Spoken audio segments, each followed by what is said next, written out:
Hi and welcome. I'm Elvira Boulet from the Dimitrov Boulet Piano Duo, and today I'm going to shoot a video on the Nocturne Opus 15 number 3. So a little while back we were requested to shoot a video on a Nocturne by Chopin in G minor, but there are actually two Nocturnes in G minor, so make sure that if you do a request that you give as many specific things as possible, like opus number, etc. I'm going to assume that this person meant this Nocturne, Opus 15 number 3, because they were talking about sharps, and this is the only Nocturne in which there are a lot of sharps in the middle section. So I'm talking about this Nocturne.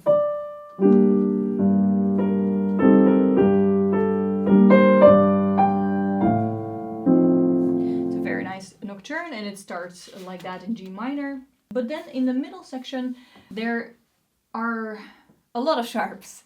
So I think that this is the issue that this person had, and probably many of you will have, because it can be very daunting.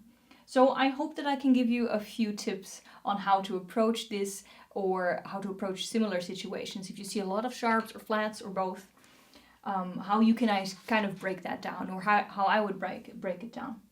Okay, so let's jump right in and let's skip ahead to the middle section of this Nocturne. So I would say the first two lines are relatively okay, but I would say that maybe the more difficulty starts at the end of the second system. So let's take a look there actually at what happens. So what I would do first of all is to take a look at separate hands. And I would start with the left hand because it has far more to play. And by the way, very often in Chopin Nocturnes, I would suggest that you take a look at the left hand because it is very often far more difficult than the right hand. So instinctively we would go with the right hand first because it usually has more technically demanding things to play. Actually, in Chopin Nocturnes, I would say that the challenge is very often with the left hand. With this etude, it's this case as well. So let's take a look at the left hand separately, and I'm going to start here in bar 59. I'll mark it for you. And I'm going to start here with the chord. So it starts with the D, and make sure that when you have these kinds of chords, any kind of chords, start always reading it from the bottom going up. So we're going to start at the bottom, which is a D, and where one note up is an E, but it has a sharp in front of it, so it's an E sharp, which is the same note as an F. We just call it an E sharp. Then the next note up is a G, also with a sharp in front of it, so that is a G sharp. And then the highest note, the top note, is a B.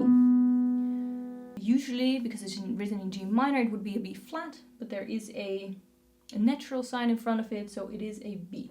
So this is what we're getting.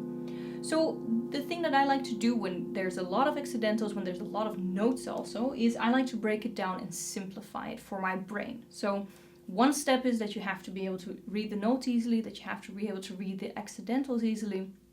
But then the second step that I would take is kind of like a translation to my brain. In the end, piano playing is physical, so you kind of need to make that translation from what you're reading and what you're rationally thinking about to a simple body language. So that's I think key to any type of situation where you have a lot of notes, the translation aspect, simplifying it. So if I simplify this, you can do that in two different ways. One is to actually check harmonically what chord it is. You're probably very impressed by my superpowers of changing an outfit instantly. We actually had some technical problems, which is why you didn't see us on Sunday.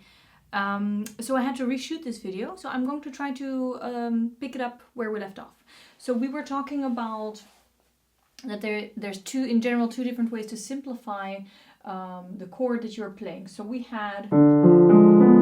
could say harmonically what's going on. So that is a diminished seventh chord on D.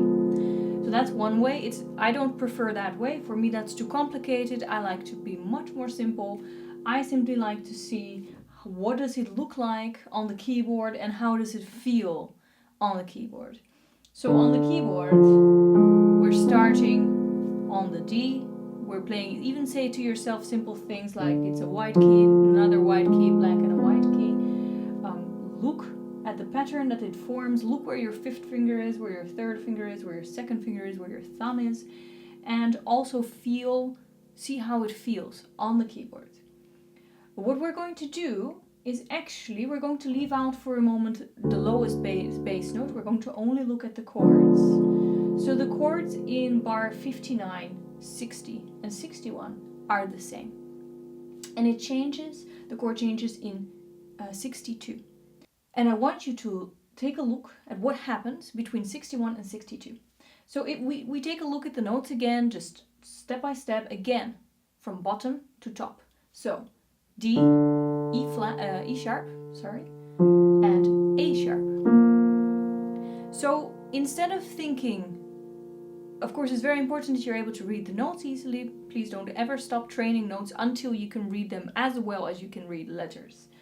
But now if we take a look at where we came from, what changes between bars 61 and 62?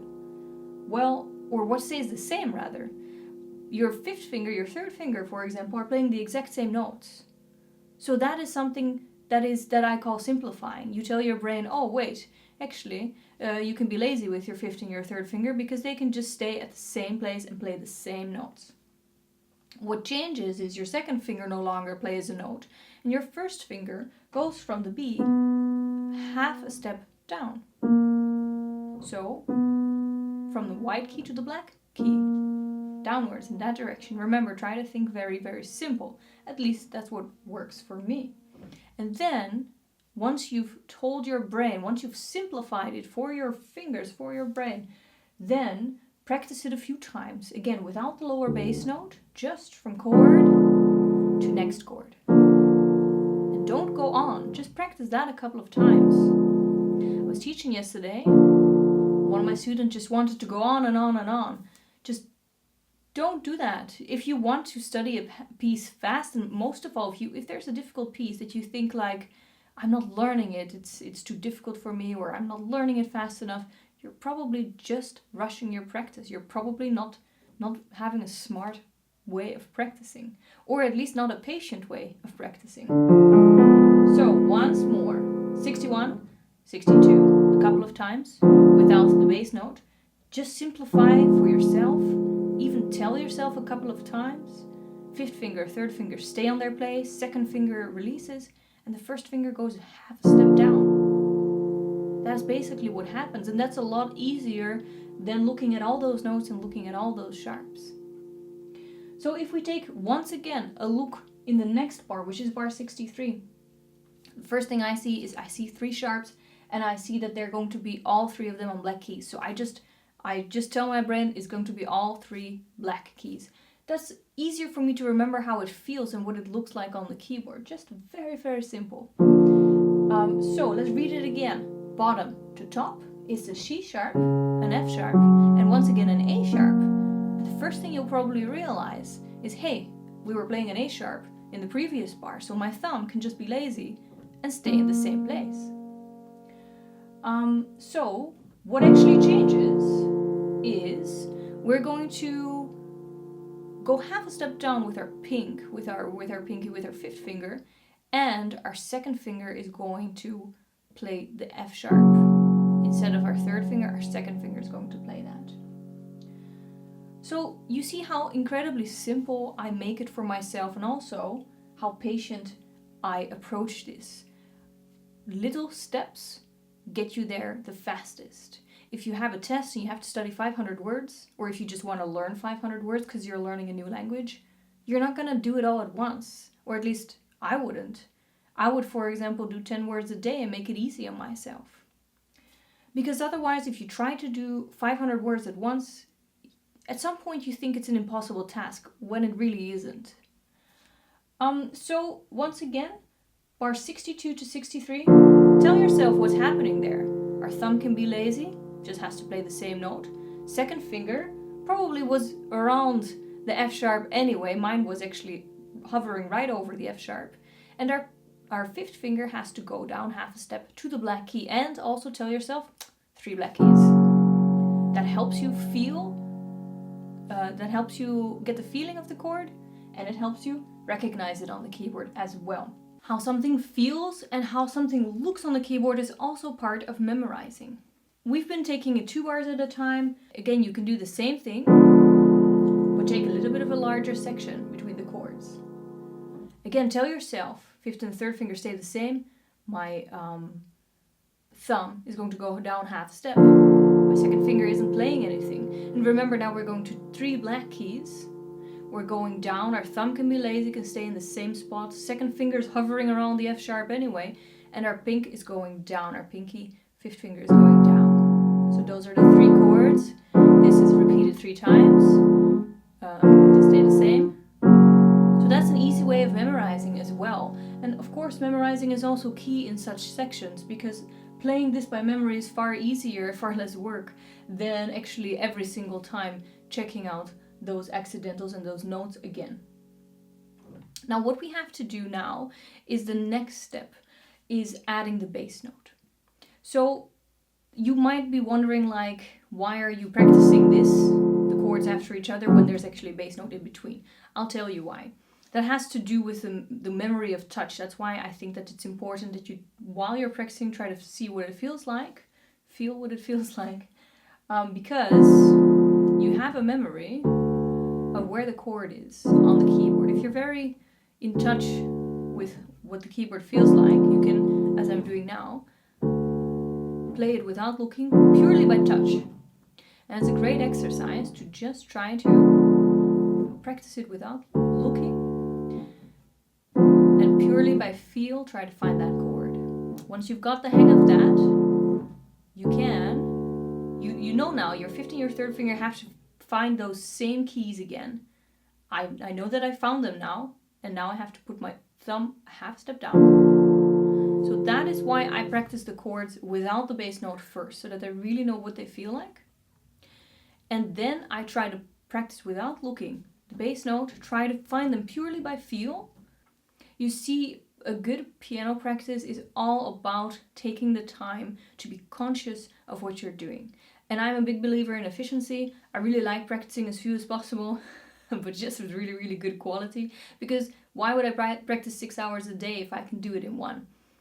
I wouldn't know why. So, but that you have to then be conscious and be very concentrated and really take the time to know what you're doing during your practice. So practice in steps. First your left hand, but break your left hand down first in the chords, and break those chords down as easy as possible for your brain and for your fingers to understand. Don't try to make it complicated, don't try to make it fancy or rational, just make it as simple as possible. After that, once you really get to know those chords, and take your time with that, add the bass notes, practice it without looking, try to find those chords by touch, and after that, only after that, add the right hand. Honestly, that's how I approach difficult pieces. This is how I approach pieces with a lot of notes and a lot of accidentals. Honestly, it's really, really simple. It's about breaking it down, it's about taking small steps, and it's about focus and concentration. And of course, you need some patience as well. Okay, so I hope that this was helpful to you. Please, if you make a request, don't forget the opus number. Try to be as specific as possible if you're asking us to shoot a video on a piece. I'd really love to hear from you if this was helpful. We would love to hear from you how you're getting on with your practice. We actually took this opportunity to change our upload day because we know many of you have extra time to practice in the weekends, and we wanted to make sure that you could see our videos exactly when you have time also to apply them. Thanks so much for watching. If you haven't subscribed yet, don't forget to subscribe. As always, it was a pleasure. Thanks so much, and we will see you next week.